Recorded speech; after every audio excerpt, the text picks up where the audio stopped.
Alors, nous avons ici le ministre de Défense américain, le secrétaire de Défense, Lloyd Austin, qui a fait sa campagne, voyage en Afrique, en Angola pour discuter. Il a fait aussi en Éthiopie et au Kenya, en discussion avec des autorités, discutant sur la relation des États-Unis et l'Afrique sur le plan militaire et tout le bazar. Donc, Monsieur Lloyd Austin, c'est quand même bizarre de voir un secrétaire d'État américain partir en Afrique disant nous voulons plus de coopération sur le plan militaire, en tout cas plus de contacts. En d'autres termes, c'est-à-dire on va venir ouvrir des bases militaires en Afrique. Beaucoup plus de bases militaires. Suivant. Je ne sais pas pourquoi on a besoin des bases militaires américaines en Afrique. Je ne sais pas. Suivant. The United States Secretary of Defense, Lloyd Austin, addressed U.S.-Africa relations in a press conference held in Angola on Wednesday. Africa deserves better than outsiders trying to tighten their grip on this continent, he said during his visit to the continent.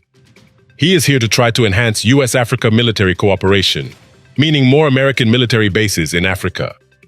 Listen to what he had to say. Donc, monsieur cherche à avoir un peu plus de bases militaires américaines en Afrique. Je ne sais pas en quoi ça, c'est avantageux aux Africains, je me demande.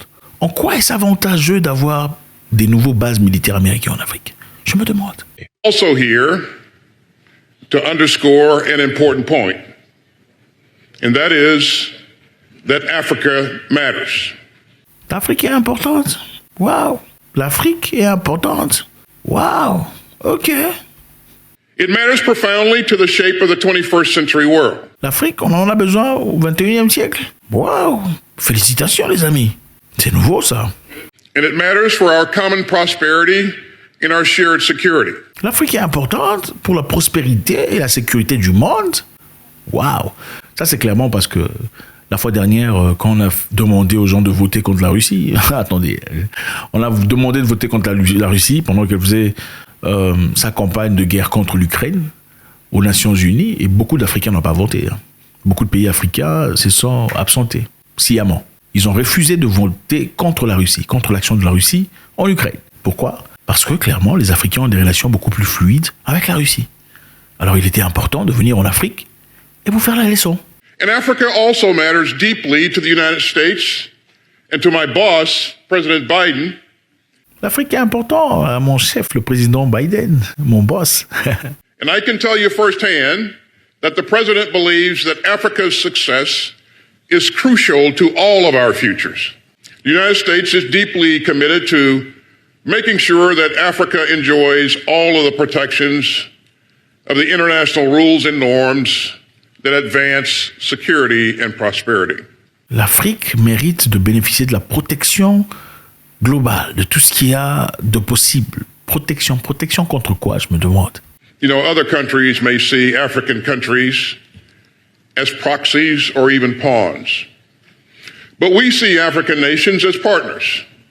Wow. D'autres pays perçoivent l'Afrique comme des opportunités. Nous, on perçoit l'Afrique comme des partenaires. C'est nous qui aimons l'Afrique. L'autre pays, là, c'est qui? La Chine, la Russie. C'est la politique. The Biden administration believes that the future is being written today in Africa. Il est en train de dire la vérité. L'administration de Biden pense que le futur est en train d'être écrit aujourd'hui en Afrique, c'est vrai. Et je pense qu'il est important que les Africains comprennent ça. L'avenir, le futur du monde, c'est ici en Afrique. Pourquoi vous pensez que les Français ont du mal à survivre quand vous le chassez du Niger, chassez du Burkina, chassez du Mali? Parce que l'avenir, c'est en Afrique. Et malheureusement, beaucoup d'Africains ne le comprennent pas. Et nous sommes prêts à nous tuer entre nous, nous vendre comme des lâches, malheureusement. And we want to move forward together through growing partnerships rooted in mutual cooperation and mutual respect. Wow! Respect mutuel. On veut une coopération basée sur le respect mutuel. Les États-Unis parlent de respect. Oh là là, c'est nouveau ça. Our military cooperation with our African partners today is far stronger than it was just a few years ago. We're working to deepen defense relationships that are rooted in equality and mutual respect. Wow! Nous voulons approfondir notre relation basée sur la défense et une relation fondée sur l'égalité et le respect mutuel. Wow! Bon, approfondir sa relation de défense, c'est-à-dire quoi? C'est-à-dire ouvrir des nouveaux postes, des nouvelles bases militaires américaines, c'est ça. Pourquoi on va approfondir la relation militaire? Ça sert à quoi? Les Africains ne se combattent pas entre eux. Il y a la guerre où? Non, il y a la guerre entre quels pays pour dire qu'il y a un ennemi. Il faut comprendre une chose. Généralement, l'OTAN, les États-Unis sont basés sur la peur. C'est important qu'il y ait une peur. C'est important qu'il y ait un ennemi quelque part, qu'il y ait un monstre, un fantôme. Okay? Aujourd'hui, c'est la Russie, n'est-ce pas? Dans le passé, c'était Saddam Hussein. C'est pour pouvoir, pas seulement nourrir aussi les entreprises de vente d'armes, parce que quand on sait qu'il y a un danger quelque part, potentiel adversaire de taille, on va produire beaucoup d'armes, on aura assez d'argent pour financer les armes, on aura assez d'argent pour tout le monde. Donc, c'est important qu'il y ait la peur. Okay? L'OTAN reçoit de l'argent, un pourcentage du PIB de chaque pays participant de l'OTAN. Chaque pays participant de l'OTAN paye un niveau de son PIB à l'OTAN pour faire partie de l'OTAN et achète les armements des entreprises américaines. Raytheon, Lockheed Martin, Boeing, c'est chez eux qu'il faut l'acheter.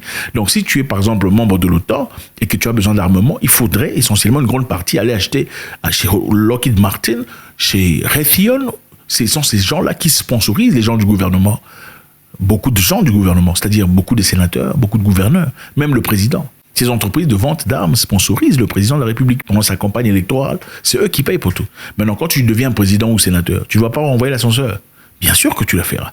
Donc, s'il y a opportunité de vente d'armes, tu vas imposer, comme Donald Trump l'a fait, avait imposé à l'Allemagne, d'augmenter le niveau d'achat des matériels militaires. Et ça devrait être acheté où? Aux États-Unis. Et pour acheter des matériels, pourquoi on achèterait des matériels? Comment on va faire pour justifier l'achat des matériels militaires? Il faudrait qu'il y ait un ennemi quelque part. S'il n'y a pas d'ennemi, il faut le fabriquer, il faut le créer. Pour l'instant, c'est la Russie. Et d'autres instants, c'est la Chine. Mais pour l'instant, là, c'est la Russie. Maintenant, on vous dit, on va approfondir notre relation. OK, militaire. On va vous emmener des armes. L'Afrique n'a pas besoin d'armes. On a besoin d'infrastructures, besoin de routes, besoin d'argent, besoin de développement, besoin de création, besoin d'avancement. On n'a pas besoin d'armes. Les armes, c'est pour faire quoi? Pour tuer. Non, on n'en a pas besoin. On n'a pas besoin de ça. We're joining hands with new partners and building new coalitions to oppose aggression and uphold sovereignty. Nous voulons nous opposer aux agressions et aussi garder la souveraineté. Quelle agression? Il n'y a pas d'agression ici. Il n'y a pas d'agression. Bon, évidemment, le mécanisme reste le même. On doit créer une certaine peur quelque part pour justifier les ventes d'armes, les présences militaires, tout ça. Et aussi la dominance, le contrôle. We're empowering our partners to pursue locally, nationally, and regionally led solutions to the dangers that they face. These threats include violent extremism, piracy, cyber vulnerabilities, and climate disasters. All too often made worse by weak governance and predatory institutions and persistent poverty. So we're determined to work with our valued African partners. Nous sommes déterminés de travailler avec nos amis de valeur africains, nos valeureux amis africains. Waouh, c'est nouveau ça. To develop the capabilities that they need to keep their people safe. So our outstanding U.S. Africa Command, led by General Michael Langley, provides a range of support to our partners in Africa. And that includes professional military education, capacity building, counterterrorism, logistics, and much, much more. You see, Africa deserves better than outsiders trying to tighten their grip on this continent. Les Africains méritent mieux que la présence des gens extérieurs cherchant à piller l'Afrique. L'Afrique mérite mieux que ces gens d'extérieur qui viennent piller la... Bon, là, on parle de qui? La Russie. Africa deserves better than autocrats selling cheap guns and pushing mercenary forces like the Wagner Group or depriving grain from hungry people around the world. Autocrate, c'est qui? Poutine. Qui vient vendre des armes à moins cher et des mercenaires. Donc, encore une fois, c'est ça. Il faudrait vilipender l'autre pour gagner du terrain. Ce qui est clair est que l'Afrique n'a pas besoin d'armes pour l'instant. On n'a pas besoin d'armes, on n'a pas besoin des missiles, on n'a pas besoin de tout ça. On a besoin de coopération, respect sur respect. On a besoin d'argent, besoin de développement, d'infrastructures, besoin de construction, on a besoin de systèmes qui fonctionnent. On a besoin de tout ça, des mécanismes étudier tout le bazar. On a besoin de toutes ces histoires. On n'a pas besoin d'avoir peur non plus. Ce qui est important de retenir ici est que au début de la guerre, beaucoup de pays africains n'ont pas voté contre la Russie. Et je pense que ça a clairement montré un peu la position des Africains par rapport au monde. Je pense que quand tu fais beaucoup de dégâts, des fois sans le remarquer, ce n'est que quand tu réalises finalement que, au fait, personne ne t'aime vraiment comme tu le pensais, que tu te dis waouh, c'est à ce point. Et qu'est-ce qu'il faut faire? Il faut faire damage control. Damage control, ça fait contrôler le dommage effectué ou voilà les choses qu'on a fait négativement.